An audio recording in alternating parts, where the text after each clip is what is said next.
यह अच्छी तरह से समझिए कि अगर आपको अपने इस ढंग का पता है, तो कम से कम आपको रोग का पता है। रोग का पता होना, ये रोग है, आधा निदान हो गया। जिस तरीके से आप बात कह रही हैं, वैसे ही इंसान इस धरती पर जी रहा है। लगभग 99.99% इंसान इसी तरह से जी रहा है। हम देखें तो सही, कोई भी व्यक्ति अपने जीवन में झांके तो सही, उसने संबंधों में क्या किया है, तो वो आप पाएंगे कि घाव ही घाव है, चोटे ही चोटे हैं, छुरे मारे गए हैं, छुरे सहे गए हैं। और अक्सर छुरे पीठ पर मारे जाते हैं। वो तो बहुत कोई बहादुर व्यक्ति होता है जो सीधे सामने आता है, और छोटी छोटी चीजों पर लोग छुरे मार देते हैं, छोटी सी बात पर मार देते हैं।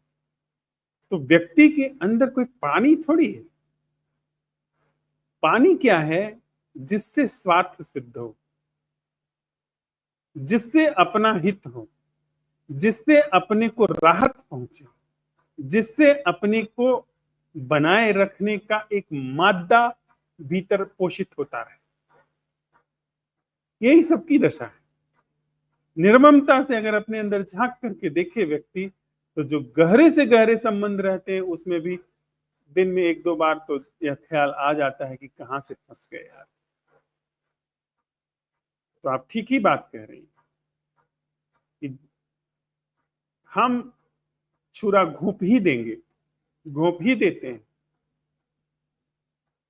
लेकिन मैं फिर भी आपसे कहूंगा कि आपके पास निदान है, आधा निदान है। होश में रहिए। पहली बात तो पता होना कि हम जिस तरीके से संबंधित होते हैं, उस तरीके से कभी भी छुरा मार सकते हैं। किसी को भी छुरा मार सकते हैं। वो दावों से कुछ नहीं होता है, वायदों से कुछ नहीं होता है, कसमों से कुछ भी नहीं होता है। कोई कितनी भी कसम खा ले, वायदा कर ले कि नहीं ये हम करके रहेंगे, लेकिन जीवन का धरातल तो कुछ और का बात कह देता है। और कदाचित, खुदा न खास्ता, अगर आप ऐसा कुछ कर भी बैठते हैं तो आप मशीन हो जाएंगे। एकदम से आप अपने वायदे दावे के पक्के रह गए तो थोड़ी धार तो आएगी, लेकिन ज्यादा चांसेस है कि आप एक रूखी सूखी चीज हो जाएंगे। तो आप दोनों तरफ से मारे जाते हैं। मैं, अगर मन के ही धरातल पर करना हो तो मैं कहूंगा कि अपने वायदों को जरूर निभाइए। किसी की पीठ पर छुरा मत मारिए। सारे छुरे अपने ही आप मारते दूसरे की पीठ पर हैं, लेकिन उसकी नोक धंसती है आपके कलेजे में। सारे पीठ पे मारे हुए छुरे अपनी छाती में धंसते हैं आकर। ये कर्म का नियम है, सिद्धांत है। तो आपको आधी बात पहले से पता है कि आप ढंग जो है, विचार ढंग जो है, उसमें छुरे लगेंगे, मारे जाएंगे। होश रखिए। और अगर होश न भी रख पाइए तो कम से कम एक चीज करिएगा। उतना, इतनी बात पता चल रही है आपको, तो उतना विवेक तो आपके पास में होगा ही कि जैसे जंगल में शिकारी से कोई नहीं उलझता है। ये बात शायद आप लोग नहीं जानते होंगे, क्योंकि वो पुराना जमाना चला गया जब लोग शिकार पे जाते थे। एक ऐसी बात प्रचलित थी कि अगर कोई जंगल में शिकार करने के लिए प्रवेश कर गया है तो उससे उलझना नहीं चाहिए, क्योंकि उसकी साइकी का मोड जो है वो अटैक करने में है, वो मार देगा। अगर कोई, ये अभी कुछ ही मेरे संज्ञान की बात है, 25-30 साल पहले की बात। बनारस के आसपास के चंदौली इत्यादि के जंगलों में लोग जंगली सुअर का शिकार करने जाते थे। लिटरली उनसे अगर कोई उलझ जाता था तो गोली मार देते थे। कि पहले से एक बात प्रचलित है कि कभी कोई अगर शिकार पर चला गया है तो उससे उलझना नहीं चाहिए। और क्योंकि वो एक एग्रेसिव मोड में है, उसकी पूरी साइकी एग्रेसिव मोड में है। दूसरी बात जो कि और भी महीन है कि कभी किसी ऐसे व्यक्ति से मत उलझिएगा जो व्यक्ति आत्मपथ पर चल पड़ा।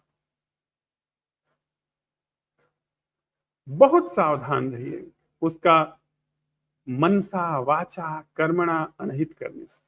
अगर किसी ने, इतनी बात आपको पता लग जाएगी, आप कितना भी जस्टिफाई करने जाएं कि वो उसका अपना स्वार्थ है, उसका अपना ढंग है, लेकिन कम से कम ईमानदारी से अगर आपने इतनी बात गहराई से देख ली है कि आप छुरा मार देते हैं, तो एक काम करिएगा कि कोई व्यक्ति ऐसा हो जिसने अपने पूरे जीवन की आहुति दे दी हो सत्य के पथ पर चलते हुए, उसका जरा सा भी एहसास आपको हो या थोड़ा सा भी एहसास हो कि कोई सत्य के पथ पर निकल गया, उससे कोई उलझने का काम मत करिएगा।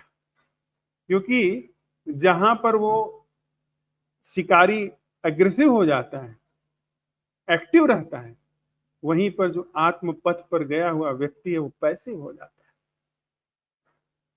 वो कुछ नहीं कहेगा और उसका कुछ न कहना आप पर बहुत भारी पड़ जाएगा। ये मैं बिल्कुल लॉजिकल ढंग से देख करके बात कर। तुलसी की एक चौपाई है कि मुनि की क्षमा शाप से बारी। अगर कोई आत्म पथ पर गया है और उसकी आपने मन से, वाणी से, कर्म से जड़ें खोद दी और उसने अगर कुछ नहीं किया, तो आप सोच नहीं सकते हैं कि कितना पतन आपका हो जाएगा बिना उसके कुछ किए। उसके पीछे एक लॉजिक है। लॉजिक क्या है?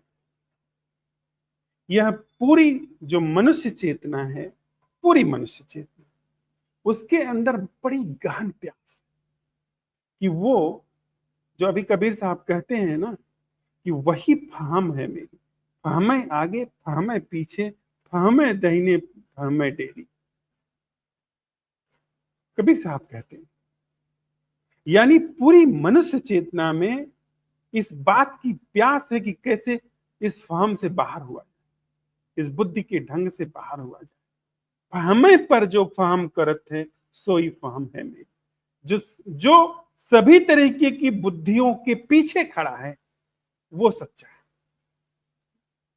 तो पूरी मनुष्य चेतना में इस फाहम से मुक्ति की बहुत गहन प्यास है। इसलिए पूरी मनुष्य चेतना सबसे ज्यादा किसी में, और मनुष्य चेतना ही क्यों, पूरी प्रकृति सबसे ज्यादा किसी में नियोजन अगर करती है अपना, अपने पूरे प्राणों का, अपनी पूरी चाहत का, अपनी पूरी प्यास का, तो उस व्यक्ति में निवेश करती है जो व्यक्ति आत्मपथ पर चल चुका है। और आप नहीं जानते हैं कि कौन कौन व्यक्ति कितने गहरे में आत्मपथ पर गया है। तो कम से कम किसी व्यक्ति को जो थोड़ा बहुत भी आपको दिखाई पड़े कि वो जा रहा है अपने सत्य के पथ पर, उससे उलझिए नहीं, उसके खिलाफ कुछ करिए नहीं, अन्यथा पूरी प्रकृति का ढंग, पूरी चेतना का ढंग आपके विपरीत पड़ जाएगा, गहनतम से गहनतम में आपके विपरीत पड़ जाएगा। जो आपकी शुभताएं हैं वो मुंह मोड़ लेंगी, वो पीछे हट जाएंगी आपके जीवन से। तो जितना खतरा किसी ऐसे व्यक्ति के अनहित करने पर होता है, उतना खतरा तो आप बड़े से बड़ा अपराध कर दीजिए दुनिया में तो नहीं होगा। वो अपराध करेंगे वो सब लौकिक बातें हैं। आप देशद्रोह कर दीजिए, आप किसी की हत्या कर दीजिए, कोई डकैती कर दीजिए, बड़े बड़े जो गुनाह हैं वो कर दीजिए। उसमें ज्यादातर ऐसा है जो व्यक्ति परक है या जो थोड़ा सामाजिक व्यवहार है, लोक व्यवहार है। देशद्रोह भी करेंगे तो आप एक ये जो इंसान की बुद्धि के द्वारा बनाया गया है उसी के क्रम में आता है। लेकिन कोई अगर आत्मपथ पर गया है और आप उसके खिलाफ कुछ करते हैं तो आप महती विनाश में, महती विनश्यति में चले जाए। और अक्सर ऐसा होता है, यहां तक बात आई है, अक्सर ऐसा होता है कि मन पकड़ता है। पकड़ता क्या है, वो और भी गहरे ट्रैप में कैसे जाता है वह भी जरा समझिए। एक व्यक्ति जो किसी कारण से ऐसे व्यक्ति से जो आत्मपथ की ओर जा रहा है, उसके साथ वह रोष करता है, उसके साथ वैर करता है, उसके साथ उसकी ईर्ष्या पैदा हो जाती है। इसके बाद उसके अंदर ग्लानि आती है, क्योंकि अंदर तो वह जानता ही है ना कि उस व्यक्ति ने कभी मनसा वाचा कर्मणा कोई अनहित नहीं किया है, लेकिन वो अपने वैर के, अपनी ईर्ष्या के या अपने रोष के, अक्सर ऐसे लोग हैं चोट वो हमारी आंखों में गड़ने लगते हैं। बुद्ध जीवन भर लोगों की आंख में गड़ते रहे, कबीर बनारस में जीवन भर गड़ते रहे, बनारसियों की आंख में किरकिरी बन गए थे, क्योंकि वो ऐसी बात कि उनकी महिमा, उनका ढंग, उनका जीवन कुछ और गाथा कहता है। आप कहते रहिए, उनके ऊपर लगाते रहिए लांछन, लेकिन वो हजार सूर्यों की तरह जगमग दिख रहे हैं। जुटाते रहिए उनके खिलाफ प्रमाण, नोच नोच करके निकालते रहिए उनके जीवन से कौन कौन से हिस्से हैं जिनसे उनकी भर्त्सना की जा सकती है, पर वो दैदीप्यमान सूर्य हैं। तो ग्लानि होती है, भीतर जानता है मन की मैं गलत कर रहा हूं, तो फिर आप समर्थन में जाते हैं। फिर आप एक व्यक्ति को खोजेंगे, दो व्यक्ति को खोजेंगे, और आप ही जैसे लोग मिलते चले जाएंगे। फिर आप बहुत ज्यादा समर्थन पा करके अपने को सांत्वना दे देंगे। अब कबीर के खिलाफ जो गए उनके पास बहुत बड़ा जन समर्थन था, मंसूर के खिलाफ जो गया उसके पास बहुत बड़ा समर्थन था, कौन बचा? ईसा मसीह के खिलाफ बहुत जन समर्थन था, बुद्ध के, महावीर के कान में उनके डाल दे रहे हैं, कीले घुसेड़ दे रहे हैं, कान में खून बह गया, कान फट गए। बुद्ध के ऊपर शिला सरका दे रहे हैं, लेकिन कौन बचा? जिस जो सत्य का पथिक है वो दैदीप्यमान ही रहता है। भले चैतन्य रूप से दैदीप्यमान ना हो कॉन्शियस माइंड के लिए, भीतर वो जगमग है पूरी मनुष्य चेतना में। कबीर पूरी मनुष्य चेतना में जगमग है, हजार सूर्यों की तरह मौजूद है।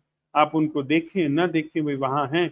वे जब भी कोई उधर जाएगा तो द्वार बंद करके उसके लिए रास्ता दिखाते हैं। उनका ढंग जो छोड़ करके गए हैं वो रास्ता दिखाता है। तो ऐसे व्यक्ति से उलझिएगा, वो बहुत खतरनाक बात है। पीछे हट जाइए, चुपचाप आप अलग हो जाइए, निकल जाइए। उसके खिलाफ जाकर के कुछ करेंगे तो आपका महती विनश्यति। होश रखिए, यह बात सबके साथ लागू है, हमारा जीवन ढंग ही ऐसा है। होश रखिए, जरूर जाइए, होश को और मांझिए और मजने दीजिए, इस निदान को और प्रखर होने दीजिए। अगर आप अपने सामने कोई पत्थर पा रहे हैं, उसकी सीढ़ी भी बनाई जा सकती है।